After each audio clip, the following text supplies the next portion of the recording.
Jessica is in Minneapolis. Hi, Jessica. How are you? Hey, Dave. I'm doing great. How are you? Better than I deserve. What's up in your world? Not a whole lot. I'm coming up with a kind of a moral/integrity issue. I need to know when bankruptcy is the only option.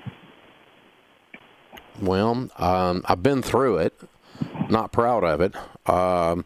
And I wouldn't wish it on my worst enemy. But so I kind of put it in the category of divorce. It's something you would do after you had tried every single other thing to fix it, and it can't be fixed, right? Every possible thing, and then I'd wait a little while, right? So let's talk through your situation and see if I can help you. How much debt do you have? I have $130,000 in vehicle debt, $54,000 in credit card debt, $30,000 in medical debt, no mortgage, no savings, no 401k. $110,000 a year is our annual income for our family of three, and my husband and I are 34 and 38. Okay. What is the $130,000 vehicle? You got a tractor trailer? We do. We have an SUV, a diesel truck, and then we have a fifth wheel. We were in the oil and gas industry, and so we actually traveled with that fifth wheel. We do no longer travel, so now it sits, and I pay for it every month. Okay. All right. Well, what if you sold all of your vehicles? That's my concern, I guess. I would love to sell the one vehicle that's I want to sell them all. It's a lease. I want to sell them all. The one vehicle's a lease. The fifth wheel and the truck, I would love to get rid of. I'm just upside down on them so bad, I don't even know how to go about offloading them. Okay, but that doesn't make you bankrupt. Even if they repoed them, you're not bankrupt. Yeah, that's my concern. I just don't. I feel like not only am I embarrassed by the situation. Yeah, you feel trapped. Yeah, so let's work through some things. Okay. Worst case scenario, rather than bankruptcy, just quit paying the payments, let them come get all of it. Okay.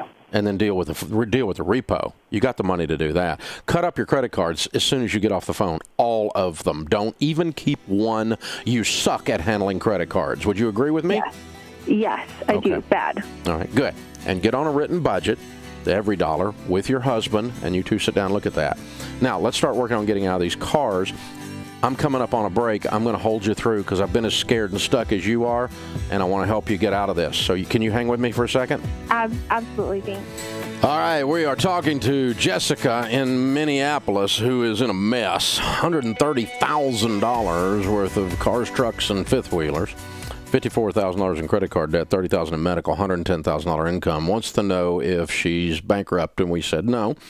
But she is in a mess, legitimately. So, first thing is we're going to cut up all the credit cards and get on a written budget on everydollar.com, get the app loaded so that every dollar's behaving. Husband and wife are both in agreement that there is no life in this house in terms of lifestyle. We're beans and rice, rice and beans, scorched earth until we get this mess cleaned up. Is that okay with you, Jessica? Absolutely. Good. Okay. Now, let's walk through these cars for a second. Car number one is leased. What is it, and when did you buy it? It's a 2016 Lincoln MKX. Nice car. Okay. And so you leased it in 2016? Yes. At the time, the sticker on it was 50? Yes, 52. Okay. 52. All right. Almost like I've looked at them before. Okay. And let's see, 16, 17, 18. How long have you had the lease? We had it since December of 2016, so we've been paying on it for a little over a year. Okay, 13 months out of how many months? How long is the lease? 36 months. Okay. All right, perfect. So here, and I assume the lease is with Ford Motor. Yes. Lincoln Finance, right? Mm-hmm. Okay. Mm-hmm. So here's what you do. You call them and you ask them for the early buyout because you want to get the title in your hand. Okay. You do not ask for anything other than that. The early buyout. This is like getting the payoff on a traditional loan that does not include all the future interest. It's what's the principal balance today. Do you follow me? Yes. Okay. I'm going to tell you that is going to be, for example purposes, we're going to call that $43,000. No, wait a minute. Your lease payments are how much? $450. Okay, no, it's going to be $45,000. Okay, give or take. All right, I may be off a couple $1,000, but somewhere around there. We're going to use that as our example, okay? Then you jump on kellybluebook.com, and you look up what the car is worth if you sell it to an individual, not wholesale to a dealer. Okay. Because we're not desperate yet, but we're getting there fast. Right. Okay. And let's say that you look that car up and it's worth 38. Probably not far off. Okay. Which means you're $7,000 in the hole in our example. Do you follow me? Yes. Now we need $7,000 and we can get out of this car. So where are we going to get $7,000? Are you late on any of this stuff yet? No, everything is 100% paid on time. Dadgum, your credit's sterling. Okay. So you might run down to the credit union and borrow $8,000 to get a $1,000 car. Bit of a step down. And $7,000 to cover this hole. Do that. Get that loan arranged, but don't take the loan until you get a buyer. When you get a buyer, you give Lincoln 40. You get the buyer to give you a check for 38. You get 7 from the credit union, and you send Lincoln a check for 45, and they send the title to your buyer. Great. And you're out of that one. Okay? Now, that's going to be a lot of work and a lot of hassle, and that's going to take you several months, but that's better than just throwing the keys into the snow. Right. All right. Now, second car is a truck, big diesel truck, right? Yes. And 2014 Ford F-250 Super Duty. That's a beast. Okay. Yes. And what is owed on that puppy?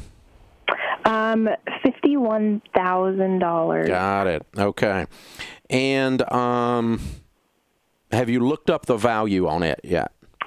Yeah, it's about maybe 32 on a good day. Is that a trade-in value or a private sale value? That sounds very low. Private sale value, actually. Wow, you took a bath on that puppy. Yeah, it has a little over 100,000 miles on it. Oh, you run the value out. Okay. Yeah. What's the who's got the loan? I have it through a credit union. Bing, bing. Okay.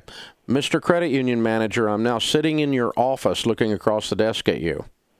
Mr. Credit Union Manager, you have a $32,000 car loan, and attached to that, you have a $19,000 unsecured loan.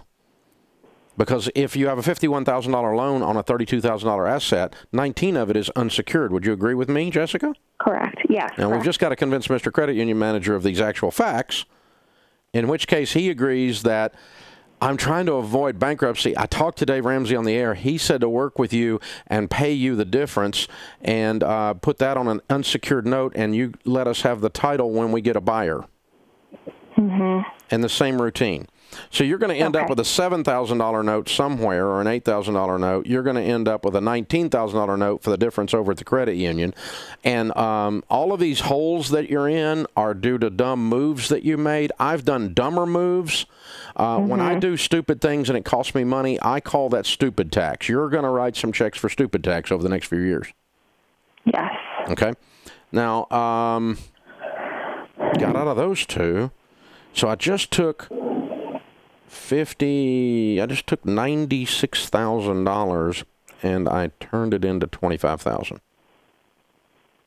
so far. Amazing. You see what we're doing? Yeah. I think you're going to make it. It's going to be a pain in the butt, but I think you're going to make it. You're not going to die from this. Okay. Same thing with the stupid trailer. You had 30 grand on it? The trailer actually is a large fifth wheel, and so I owe 65 on it. Then your numbers don't add up. 51 and 45 and 65 do not equal 130. Well, the Lincoln is a lease, so I only put the lease amount due on the Lincoln. Oh, okay. You owe 65 on the fifth wheeler. Right. Same routine. What's the balance? Balance is 65. What's the value? Good Lord, nothing. About 56,000. Oh, better than I thought. It's only if I sell it outright. If I try to go to a dealer, it's about 30,000. Right. Okay. And again, who has the loan? The same credit union that has the truck. Perfect. Let's just increase this routine. As a matter of fact, I might sit down with Mr. Credit Union and go, dude, I don't want to hand you the keys for all this stuff, but I'm about to. And you get the $7,000 loan to get you out of the lease with the same credit union out of the package. He gives you an unsecured loan for $8,000 or $10,000 in addition to what you're upside down on the trailer and the truck to get you a couple of beater cars to drive and to get you out of all three of these vehicles. Otherwise, Mr. Credit Union's getting ready to lose all this money anyway because you're getting ready to hand him the keys, and if you file bankruptcy, he's lost all this money. All the unsecured portion's gone to zero. Right. That's his best case scenario if you go bankrupt. And you don't want to go in threatening bankruptcy and like playing all cowboy or something, okay? You go in with your hat in your hand. You go, I really made a huge mistake. We're stuck. I thought I was bankrupt, but Dave Ramsey says I can come in here, and he says that it's better for you and better for me if we work this out. Would you help me, and let's look at this together? And that's how the conversation sounds. Okay. And you go in there humble, not threatening, because I don't. But you say stuff like, I don't want to file bankruptcy. Help me not have to file bankruptcy because you're going to lose like your shirt on this, and then it's going to ruin our lives. And we don't want to do that. We want to do the right thing and work this out, but we can't keep doing it the way we're doing it. So you got to let us sign notes for the difference on these things. Right. Help me out here, brother. You know, and this is how the tone of your conversation sounds, and then we're down to these unsecured notes, the credit cards, and the medical, and we just get on a plan and work like crazy people and live on nothing and start to work the debt snowball, and pay off your smallest to your largest and work your way through this. Let's see, we're going to end up with 19. It's going to take you 3 years. You can do it. You can do it in 3 years. You're not bankrupt, but it's going to be a tough 3 years, and you can just shed your stuff of all this. If they won't do anything and you toss them the keys, deal with them in repo. You're probably still not bankrupt. Probably still work through it. And I want you guys to go through Financial Peace University. I'm going to pay for it because I've been scared like you guys are. I know how it feels, and I want to walk with you. So hold on, Kelly's going to pick up. James could too, and get you the Financial Peace University signed up. This is the Dave Ramsey Show.